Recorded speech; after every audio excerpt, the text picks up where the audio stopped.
नमस्कार, एक बार फिर से स्वागत है आपका सत्ता का सेमीफाइनल में। और लगातार छत्तीसगढ़ की जो 20 सीटें हैं उस पर मतदान प्रक्रिया चल रही है। शांतिपूर्ण ढंग से लगभग सभी जिलों में मतदान की प्रक्रिया चल रही है और लगातार स्वराज एक्सप्रेस भी आपको अपडेट दे रहा है। ज्यादा जानकारी के लिए, ज्यादा बातचीत के लिए कुछ पैनल भी हमारे साथ, पैनल में कुछ लोग जुड़ेंगे। सबसे पहले तारुफ मैं करा देती हूँ, बीजेपी से हमारे साथ प्रवक्ता प्रवीण दुबे जी हमारे साथ जुड़े हैं, बहुत स्वागत है आपका। माफ कीजिए, प्रवीण साहू जी हमारे साथ जुड़े हैं, बहुत स्वागत है आपका। प्रवीण साहू जी, अब तक 35% से ज्यादा सभी जिलों में मतदान हो चुका है। मतदान की जो प्रक्रिया चल रही है उसमें अलग अलग जिलों से जो अभी तक आंकड़े आपके पास भी आए होंगे, एक छोटा सा रिएक्शन आपसे चाहूंगी, उसके बाद अगला सवाल।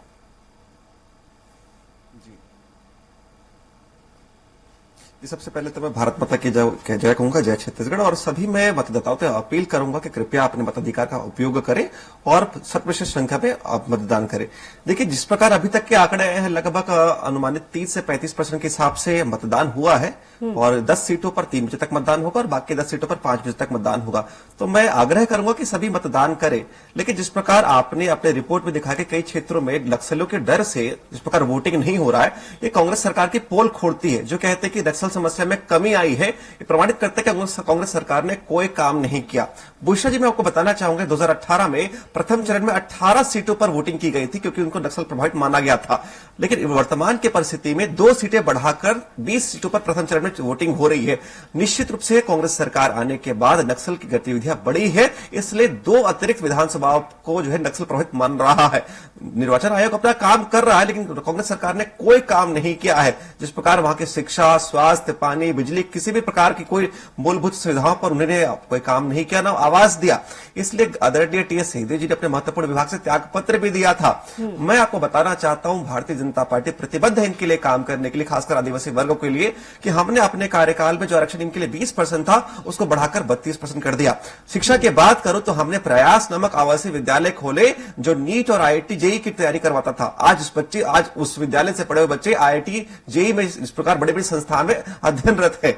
लेकिन कांग्रेस सरकार के आने के बाद इन कॉलेज को बंद कर दिया गया। और तो और हमने इन क्षेत्रों में 27 लाइवलीहुड कॉलेज खोले थे, लेकिन आज की परिस्थिति में एक भी कॉलेज चालू नहीं, क्योंकि कांग्रेस सरकार नहीं चाहती है कि बच्चे जो है आदिवासी वर्ग के हो या सामान्य वर्ग के हो वो शिक्षा ग्रहण करें। पूरे प्रदेश में यही हाल है।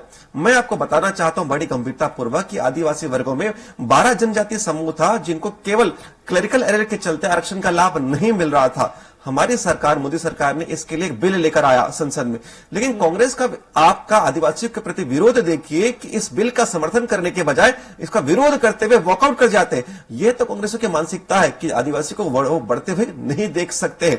हमारी सरकार में आदिवासी वर्गों को चरण पादुका दिया जाती थी, लेकिन कांग्रेस सरकार ने वो भी बंद कर दिया।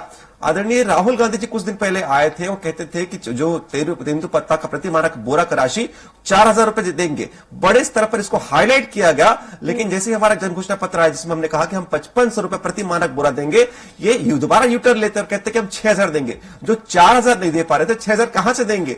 देखिए, और मैं उस वर्ग की बात करूं तो वहां के क्षेत्रों में तेंदुपत्ता संग्रहण के लिए दिन बहुत आवश्यक होते हैं। कांग्रेस सरकार ने केवल 2 से 7 दिन का अवसर दिया था। हमने उस अवधि को बढ़ाकर जो है हमने अपने घोषणा पत्र में कहा है कि हम 15 दिन का अवसर देंगे।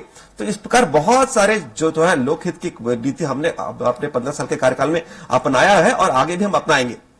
जी, अब थोड़ा राजनीतिक मुद्दों के सवाल पर आ जाते हैं। जिस तरीके से अब तक मतदान की प्रक्रिया चल रही है, जो राजनीतिक पंडित हैं, जो विशेषज्ञ हैं, वो कहीं ना कहीं इस बात को लेकर के आकलन कर लेते हैं कि रुख किशोर होने वाला है। उस आकलन को लेकर के अगर हम बात करें, अभी तक हालांकि सिर्फ 20 सीटों पर ही मतदान चल रहा है और 35%, अभी बहुत वक्त बाकी है मतदान को लेकर के, लेकिन ऊपरी आंकड़ों को लेकर के अगर हम विश्लेषण करें, आपका इसको लेकर के क्या रिएक्शन है? किशोर रुख जाता हुआ आप देख रहे हैं बीजेपी के लिए? देखिए, इस 20 सीटों के साथ पूरे 90 सीटों में रुख भारतीय जनता पार्टी के लिए है। जिस प्रकार मैं अगर बात करूं तो हमारे पूर्व मुख्यमंत्री प्रदेश के डॉक्टर रमन सिंह राजनांदगांव से प्रत्याशी है और वहां उस सीट के लिए कांग्रेस को एक लोकल व्यक्ति नहीं मिलता। इनकी एक फिलॉसफी थी वर्तमान के चुनाव में कि जो व्यक्ति ब्लॉक में आवेदन करेगा उसी को टिकट देंगे, लेकिन आदरणीय गिरीश देवांगन जी को वहां पर टिकट दिया जाता है, ना किसी भी ब्लॉक में उन्होंने आवेदन नहीं किया, पता नहीं किस पैमाने से टिकट दिया जाता है। निश्चित रूप से इनको उन पर हार दिख रही है, इसलिए ऐसे कैंडिडेट को टिकट दिया जिनकी हार निश्चित है। तो चाहे वो डोंगरगढ़ की सीट हो, चाहे कवर्धा की सीट हो, चाहे कोंटा की सीट हो, चाहे नारायणपुर की सीट हो, किसी भी सीट की बात करूं तो भारतीय जनता पार्टी प्रचंड बहुमत से जीतेगी। इनकी मानसिकता ये है कि भाजपा कार्यकर्ताओं से इतने डरे हुए वितरण को लेकर के छेड़ दिया है। तो सवाल बीजेपी से भी है कि टिकट वितरण के समय सबसे ज्यादा पहले कहीं ना कहीं ये इशारा बीजेपी करती नजर आ रही थी कि महिला सशक्तिकरण को लेकर के बढ़ावा दिया जाएगा, महिला प्रत्याशियों को मैदान में उतारा जाएगा, लेकिन इस मामले में भी कांग्रेस आपसे कहीं आगे है। देखिए, कांग्रेस बिल्कुल आगे है, लेकिन किस मामले में? अगर कोई अच्छे विधायक है, छन्नी साहू जी, जो महिलाओं के विषय को उठाती है, जिस पर चाकू से हमला होता है, उसका संरक्षण करने के वजह से टिकट काटने में आगे है। धरसीवा से विधायक थी इनके अनीता योगेंद्र शर्मा, हिंदू राष्ट्र की बात जैसे की उनकी टिकट काट दी जाती है। तो ये तो महिलाओं के प्रति इनका अपमान की भावना है जो सरासर दिखता है। मैं बताना चाहता हूं कि शिक्षक दिवस के दिन शिक्षक के साथ बलात्कार हो जाता है। रायपुर राजधानी में एडिशनल एसपी कार्यालय के नीचे 6 माह के बच्चे के साथ बलात्कार हो जाता है। तो महिलाओं के प्रति जो इस प्रकार की रवैया है या विचारधारा है वो तो स्पष्ट है। चाहे उनकी विधायक क्यों ना, कोई सुरक्षित नहीं है। छन्नी साहू पर चाकुओं से हमला होता है, जनप्रतिनिधि विधायक है, उनको तो संरक्षण देना चाहिए था, टिकट देकर उनको प्रोत्साहन करना चाहिए था, उनका टिकट काट दिया जाता है। तो यह तो इनको मानसिकता है। महिलाओं को संरक्षण संवर्धन देने का काम किसी ने किया है तो भारतीय जनता पार्टी ने दिया है। अब क्योंकि आप कैंडिडेट मैदान में उतारने को लेकर के एक बार फिर से कांग्रेस पर हमलावर हो गए, तो सवाल आपकी पार्टी से भी पूछा जाने लगा है। जो पहले आप सवाल कांग्रेस से करते थे परिवारवाद को लेकर, वही फॉर्मूला अब कांग्रेस ने बीजेपी पर इसके पहले बहुत समय बाद फोड़ा है कि क्यों परिवारवाद का सवाल बीजेपी पहले उठाती रही है, लेकिन अब खुद बीजेपी में ये हावी होता जा रहा है क्योंकि रमन सिंह के बहुत सारे रिश्तेदारों को मैदान में उतारा गया। असर होगा इसका?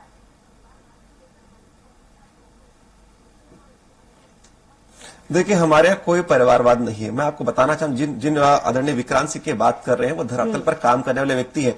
उनका कोई सगे संबंधी नहीं है। वो कैसे कार्यकर्ता है जो लगातार धरातल पर काम किए और बहुत सारे पदों पर रहे, इसलिए भारतीय जनता पार्टी ने प्रत्याशी बनाया। मैं आपको बहुत सारे उदाहरण देता हूँ। देवती कर्मा का टिकट काटकर किसको टिकट दिया जाता है? उनके पुत्र को टिकट दिया जाता है। मैं वही देखिए, हमारे यहाँ कोई पिता पुत्र वाला संबंध नहीं है। ऐसा हमारे यहाँ कोई सगे संबंधी को टिकट नहीं दिया जा रहा है। रायपुर ग्रामीण की बात करूं तो सत्यनारायण शर्मा के पुत्र पंकज शर्मा को टिकट दिया जाता है। देवती कर्मा के पुत्र छविंद्र कर्मा को टिकट जाता है। यही परिवारवाद है जिससे कभी कांग्रेस पार्टी आगे नहीं बढ़ पाई, क्योंकि भारतीय जनता पार्टी के लिए पूरा देश एक परिवार है, लेकिन कांग्रेस के लिए केवल एक गांधी परिवार ही पार्टी है। चलिए, अच्छा, मुद्दों को लेकर हर एक चुनाव में, अगर राज्य स्तर जो चुनाव होते हैं उसमें हर राज्य के मुद्दे दूसरे होते हैं।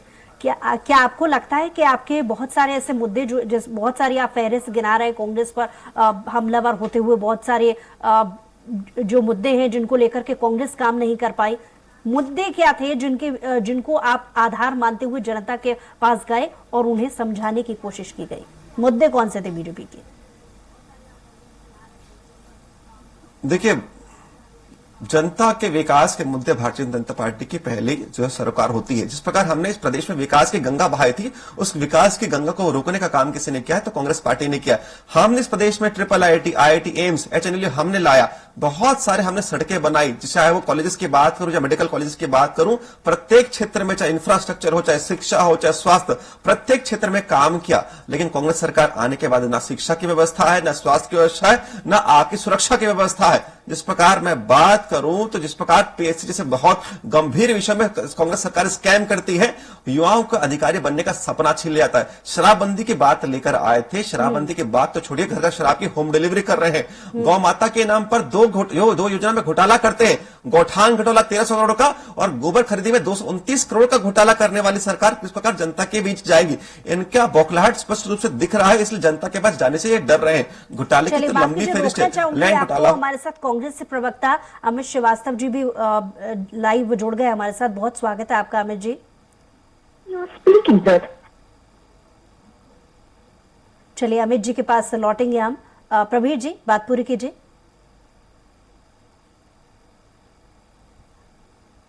देखिए, मैं कह रहा था कि इनके तत्कालीन प्रदेश अध्यक्ष आदरणीय मोहन मरकाम जी ने विधानसभा के पटल पर डीएमएफ फंड में अनियमितता का आरोप लगाया। इनके प्रदेश अध्यक्ष थे कांग्रेस पार्टी के, जैसे ही वो प्रश्न उठाते हैं उनको प्रदेश अध्यक्ष के दायित्व से हटा दिया जाता है। आदिवासी वर्ग के व्यक्ति को प्रदेश अध्यक्ष हटा दिया जाता है। क्यों? क्योंकि उन्होंने डीएमएफ फंड में अनियमितता का आरोप लगाया। और देखिए, मूक दर्शक फिर से एक आदिवासी को बनाया। आपने आदिवासी अध्यक्ष बनाया दीपक बैज जी को। दीपक बैज जी को लगा कि उनके पास अधिकार होगा, संगठन के लिए कुछ काम कर पाएंगे, लेकिन उनको नहीं पता था कि केवल मूक दर्शक बन के रह जाएंगे। जैसे अध्यक्ष बनते हैं उनका एक वक्तव्य आता है कि टिकट वितरण में 50% भागीदारी युवाओं की होगी, लेकिन जैसे ही बयान आता है, शैलजा जी कहती है कि इस बयान को नकारती है और टिकट वितरण आला कमान करेगा। और देखिए, ऐसे प्रदेश अध्यक्ष हैं जो अपने जिला अध्यक्ष की नियुक्ति नहीं कर पाते हैं, तो आदिवासियों का अपमान तो यह कांग्रेस पार्टी करती है। दीपक बैज जी के पास इतना पावर नहीं है कि अपने जिला अध्यक्ष की नियुक्ति कर सके। उस जिला अध्यक्ष की नियुक्ति आला कमान करता है। तो प्रत्येक क्षेत्र में आदिवासी वर्ग का अपमान करने वाली कोई पार्टी है तो ये जो है कांग्रेस पार्टी है। देखिए, और धरातल की बात करूं तो प्रशासन के ही बड़े अधिकारी को मैं कोट करता हूं। सुकमा के एसपी ने चिट्ठी लिखा,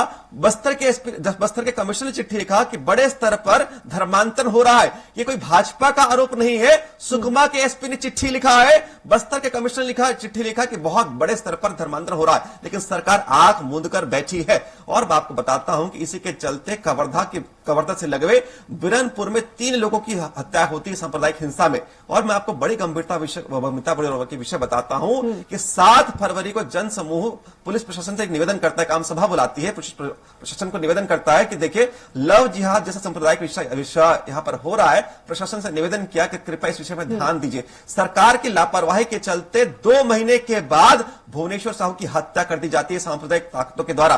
और भुवनेश्वर साहू के साथ साथ कुल वहां पर 3 लोगों की हत्या होती है।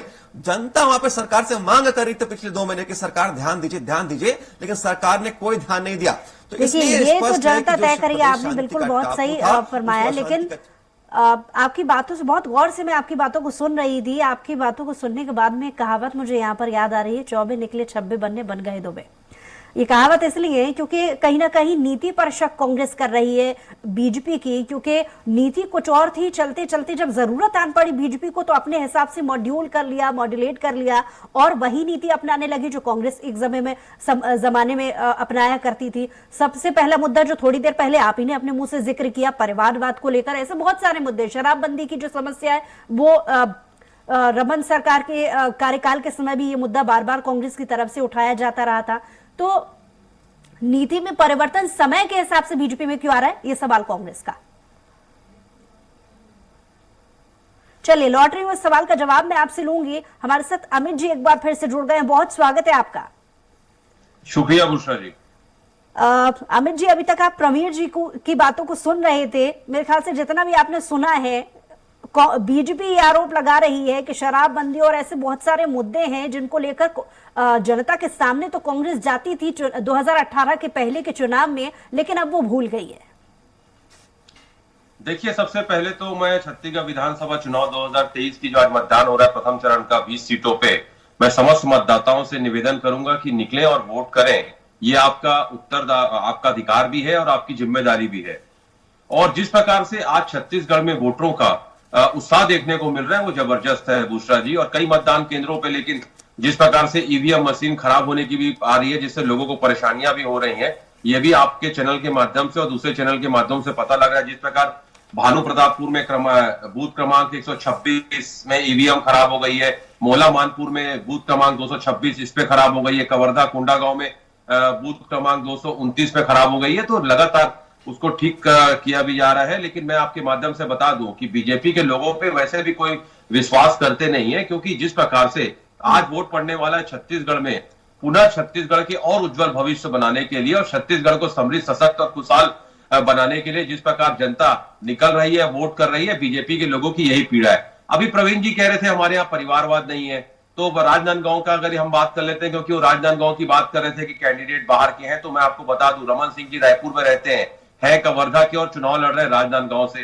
तो आप लोकतंत्र में जीत हार जनता डिसाइड करती है, लेकिन भाजपा के लोग बुशरा जी 2 कामों में बड़े माहिर होते हैं, आधे समय सच को छुपाना और दूसरे समय झूठ को फैलाना। यही इनका चाल चरित्र, चेहरा और यही इनकी फितरत है और जनता बखूबी समझ चुकी है। अभी इन्होंने ये कह रहे थे बस्तर में ये किए वो किए। अगर आप इतना अच्छा काम करते तो बस्तर की जनता 15 साल 20 साल 14 सीटों में लाके छोड़ती और आज बस्तर की क्या स्थिति है आप देखिए कि जिस प्रकार से बस्तर में पूरी तरीके से भाजपा साफ है, 12 की 12 सीटें अगर कांग्रेस के पास है, मतलब हमारी कार्य योजना, हमारी रणनीति, हमने जो जन कल्याणकारी योजनाएं लाई है बस्तर की जनता को पसंद आ रही है। और पिछले बार भी अगर आप देखेंगी तो 20 सीट में 18 सीट कांग्रेस के पास थी, मतलब बीजेपी के लोगों से कितने लोग त्रस्त थे। और जनता जानती थी बुशरा जी की बीजेपी के लोगों की जो सरकार है कट कमीशन और करप्शन वाली सरकार है। रमन सिंह जी ने कहा था 1 साल कमीशन खोरी मत करिए, 30 साल हमारी सरकार रहेगी। तो ये सब चीजें जनता देखी है और मैं आपके माध्यम से बता दूं कि जनता इस बार वोट करने जो जा रही है, आज लगातार सुबह से शाम तक वोटिंग है संविधान को बचाने के लिए, लोकतंत्र की रक्षा के लिए, क्योंकि बीजेपी के लोगों को लोकतंत्र में विश्वास नहीं है। चुनी हुई सरकारों को गिराना, प्रजातांत्रिक मूल्यों का हनन करना, ये उनका बहुत तगड़ा शौक है और इसे जनता इस बार छत्तीसगढ़ में माकूल जवाब भी देगी। और मुझे लगता है कि इनके पास ना तो नीति है, नियत है, ना नेता है, और उसको लेके जनता वोट कर रही है। और हमारे कार्य योजना पे, हमारे विकास पे जनता आज मुहर लगाने जा रही है। और मुझे पूर्ण विश्वास है बुशरा जी की इस बार कांग्रेस 20 की 20 सीट प्रथम चरण के मतदान की जीतने जा रही है। में प्रवीण जी से जरूर लूंगी, लेकिन एक दावा मुझे यहाँ कांग्रेस का याद आ रहा है कि कांग्रेस समय समय पर ये दावा करती रही है कि जनता के बीच वो खुद जा रही है और जनता की समस्याओं को समझ रहे हैं, और उसी को आधार मानते हुए जो घोषणा पत्र तैयार किया गया था कांग्रेस का, उसी आधार पर 2018 में भी तैयार किया गया, 23 के लिए भी तैयार किया गया। यानी कि ये दावा है कि जनता की नब्ज को टटोलने का काम, समस्याओं को समझने का काम कांग्रेस ने कर लिया है। तो ऐसी कौन कौन सी समस्याएं हैं जो बीजेपी अब तक नहीं समझ पाई, और अगर आपने समझ ली है तो आने वाले समय में उसको इंप्लीमेंट करने को लेकर क्या नीति रहने वाली है? बहुत अच्छा प्रश्न, बहुत अच्छा प्रश्न आपको साधुवाद। देखिए जिस प्रकार से बीजेपी पिछले अगर आप देखेंगे तो जनता ने जो 15 साल बेमिसाल 14 सीटों पे लाके छोड़ा था, मतलब ये जनमानस, छत्तीसगढ़ के जनमानस से कोसों दूर जा चुके हैं। और इन्होंने जितने भी वादे किए, 150 वादे इन्होंने किए थे पिछले 3, 8 और 13 में, और ये हमने उसका निकाला था कि उन्होंने क्या वादे किए थे। 2100 रुपए में समर्थन मूल्य में धान खरीदी, कभी नहीं किया। 300 रुपए में बोनस देना था, कभी नहीं दिया। जर्सी गाय देने का वादा किया था, इस बार बकरी देने का वादा कर रहे हैं। और अब मुझे लगता है अगला घोषणा पत्र में ये मुर्गी देने का वादा कर देंगे, क्योंकि देना तो इन्हें है नहीं। उसी प्रकार से मैं आपको बता दूं, ये जितने भी घोषणा पत्र इन्होंने जारी किया, जनता को झूठा कहते ना, जनता को ठगने का काम किया। और ये वो दस्तावेज है, मैं इनका 3 बार का जो घोषणा पत्र है मैं आपको लाया हूं। किसानों को इन्होंने कहा था किसानों को ब्याज मुक्त ऋण देंगे, कभी नहीं दिया। और भय मुक्त छत्तीसगढ़, और जिस प्रकार से मैं आपको बता दूं कि एक भी वादे पे जनता इन्हें विश्वास नहीं करेगी। ये इनका 2013 का 2018 का सब घोषणा पत्र है, आप देखिए एक भी वादा इन्होंने पूरा नहीं किया। और हमने कल घोषणा पत्र लाया बुशरा जी, और उसका नाम आपको बताता हूं, भरोसे का घोषणा पत्र। और ये इन्होंने जो घोषणा पत्र लाया उसका नाम क्या है? मोदी जी की गारंटी। अरे आप मोदी जी की गारंटी पे चुनाव लड़ रहे हैं, इसलिए हम कह रहे हैं कि आपके पास कोई छत्तीसगढ़ में नेता नहीं है, या आपका केंद्रीय नेतृत्व तो छत्तीसगढ़ के नेताओं को नकारा समझता है क्या? बड़ा दुख का विषय है। और आपने कहा मोदी जी की गारंटी, मोदी जी ने तो पहले भी गारंटी दी थी कि 2 करोड़ लोगों को रोजगार देंगे, कभी नहीं दिए। 15 लाख लोगों के अकाउंट में आएगा, कभी नहीं आया। मेक इन इंडिया का उन्होंने कहा था, गंगा सफाई की बात की थी, बुलेट ट्रेन की बात की थी, एक भी वादे उन्होंने पूरा नहीं किया। लोकपाल आया नहीं। छत्तीसगढ़ के साथ जिन्होंने सौतेला व्यवहार किया, छत्तीसगढ़ के साथ जिन्होंने भेदभावपूर्ण रवैया अपनाया, और जिस प्रकार से अगर आप देखेंगे पिछले 4 महीनों में 40 से ज्यादा केंद्रीय मंत्री आ गए, 40 मंत्री आ गए, लेकिन उन्होंने छत्तीसगढ़ को क्या दिया? ठीक है अमित जी, आपकी बातों कई जवाब ले लेते प्रवीण जी से। प्रवीण जी, छत्तीसगढ़ को क्या दिया? बहुत समय से आप कुछ कहना चाह रहे हैं, जवाब दीजिए। अमित जी कह रहे हैं कि मोदी जी की गारंटी पर बीजेपी चल रही है। बिल्कुल, देखिए एक कहावत है इनके लिए कि थोथा चना बाजे घना। कहने के लिए पास कुछ बहुत कुछ है, लेकिन करने के लिए कुछ भी नहीं किया इन्होंने। आप मोदी जी की बात कर रहे थे, जो राज्यांश पहले 32% हुआ करता था राज्य के, मोदी जी के आने के बाद उसको बढ़ाकर 42% कर दिया, यानी 10% की वृद्धि। अगर मोदी जी की आप बात करते हैं, जो अर्थव्यवस्था पहले $2 ट्रिलियन होती थी 2014 में, वर्तमान में वो लगभग $4 ट्रिलियन हो चुकी है। तो अर्थव्यवस्था का जो आकार है वो दोगुना हो चुका है। तो आप समझ सकते हैं, तो जितने रोजगार पहले थे उससे दोगुना रोजगार हो चुका है। प्रदेश की बात करूं तो आपने अपने जन घोषणा पत्र में कहा था शराबबंदी करेंगे। शराबबंदी के विषय पर आपने 3 कमेटी बनाई, आज तक उसकी रिपोर्ट नहीं आई है। आपने कहा था कि आप अनियमित कर्मचारी को नियमित करेंगे। 9 साल में मोदी जी ने कर्मचारी को नियमित किया, एक भी कर्मचारी को आपने नियमित नहीं किया था। आपने कहा था, देखिए अमित जी, मैंने आपको डिस्टर्ब नहीं किया, मैं आप सम्मानित प्रवक्ता मानता हूं, मैंने आपको डिस्टर्ब नहीं किया था। आपने कहा था कि ग्रामीण क्षेत्र में भूमिहीन परिवार को, 5 सदस्य परिवार को आप जो है आप घर देंगे। बताइए कितना घर देंगे? उल्टा आदरणीय TS त्रिवेदी जी, जो पंचायत विभाग के मंत्री थे, अपने त्याग पत्र में कहते हैं कि सरकार सरकार की नाकामी के चलते 8 लाख लोगों को घर नहीं मिला, 10,000 करोड़ से अधिक का इंफ्रास्ट्रक्चर नहीं मिला, तो ना शिक्षा मिला ना स्वास्थ्य मिला। शिक्षा की क्या ही बात करूं, पूरे अगर मैं प्रदेश और केंद्र शासित प्रदेश को मिला लूं तो निचले से तीसरा पायदान पर यह प्रदेश आता है। अपराध की बात करूं तो रायपुर राजधानी में एडिशनल एसपी के कार्यालय के नीचे 6 माह के बच्चे के साथ बलात्कार होता है। आप मुझे कुछ काम तो गिना दीजिए जो आपने प्रदेश में किया है। आपने कितने सड़कें बनाई है, आप नहीं गिना पाएंगे। और आप झूठे झूठे वादे किए हो। आपने कहा था कि बिजली बिल हाफ होगा, बिजली बिल हाफ नहीं हुआ, बिजली हाफ हो गया। दो स्टेट पहले पावर सर्कल स्टेट था, वो पावर डेफिसिट स्टेट हो चुका है। देखिए जिस प्रकार लगता है ना कि असर कितना हो रहा है। अगर चलिए कांग्रेस अगर जनता के बीच जा रही है, दावा कर रही है, तो असर तो कम से कम हो रहा है ना राजनीतिक तौर पर। अगर हम सीटों के इंक्रीमेंट की अगर बात करें तो इसका फायदा तो कांग्रेस को मिल रहा है ना, बीजेपी कहां पीछे है?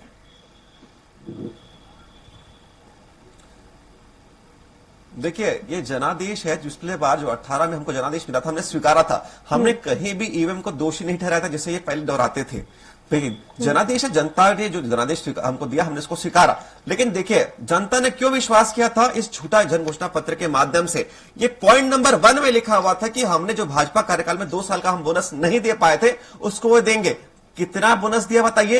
1 रुपए का 2 साल का बोनस नहीं दे पाए। आपने कहा था कि किसानों का कर्जा माफ करेंगे, लेकिन मान लीजिए किसी किसान ने किसी के माध्यम से प्राइवेट बैंक से अगर कर्जा लिया था, आज तक उसका कर्जा माफ नहीं हुआ है, ना ही स्व सहायता समूह का कर्जा माफ हुआ है। तो जनता ने आपके भरोसे पर विश्वास। प्रवीण जी का आरोप है कि कांग्रेस ने वादे जो किए थे, पिछले वादे 2018 की बहुत सारी एक लंबी फहरिस्त वो गिना रहे हैं, कह रहे हैं कि जो वादे कांग्रेस ने किए थे वो तक तो पूरे अभी नहीं किए और नए अपने घोषणा पत्र में चीजें इंक्लूड कर ली हैं।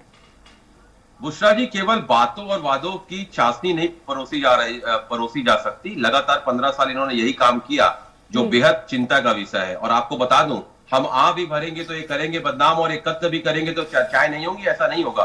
3, 8 और 13 में जो भी इन्होंने वादा किया था, मैंने आपको बताया कि हमने उस पर एक प्रेस कॉन्फ्रेंस करी थी कि जिस प्रकार से इन्होंने झूठा वादा जनता से किया था। 150 वादे किए थे और 150 में 25% भी वादे पूरे नहीं किए। अरे हमने वादे करने का कहा था, संकल्प पत्र लाया था, घोषणा पत्र जो लाया था। मैं आपको बता दूं, किसानों की कर्ज माफी हुई, बिजली बिल हाफ हुआ, किसानों 2500 रुपए में धान खरीदी हमने की, 2500 हमने बोला था, 2640 रुपए दे रहे हैं। और लगातार वनोपज की खरीदी हमने पिछले इनके समय में 7 होती थी, हमारे समय में 67 हो रही है। लगातार अगर मैं वादे गिनाऊंगा 32 से ज्यादा वादे हमने पूरे कर दिए। और इनको तो नैतिकता के नाते हमसे प्रश्न करने का अधिकार नहीं है। मैंने कहा ना, 2100 रुपए में समर्थन मूल्य में इन्होंने कभी धान खरीदी नहीं की, 300 रुपए बोनस नहीं दिया, जर्सी का इन्होंने दिया नहीं, किसानों को ऋण माफी जिस प्रकार केंद्र में बैठी हुई जो सरकार है वो जुमलेबाज सरकार के लोग कहते हैं भारतीय जनता पार्टी का नाम। आप दोनों ही का बहुत शुक्रिया हमारे साथ जुड़ने के लिए, अपनी बात को रखने के लिए। अमित जी आपका भी बहुत शुक्रिया हमारे साथ जुड़ने के लिए। प्रवीण जी आपका भी बहुत शुक्रिया अपनी बात को रखने के लिए। और इसी बीच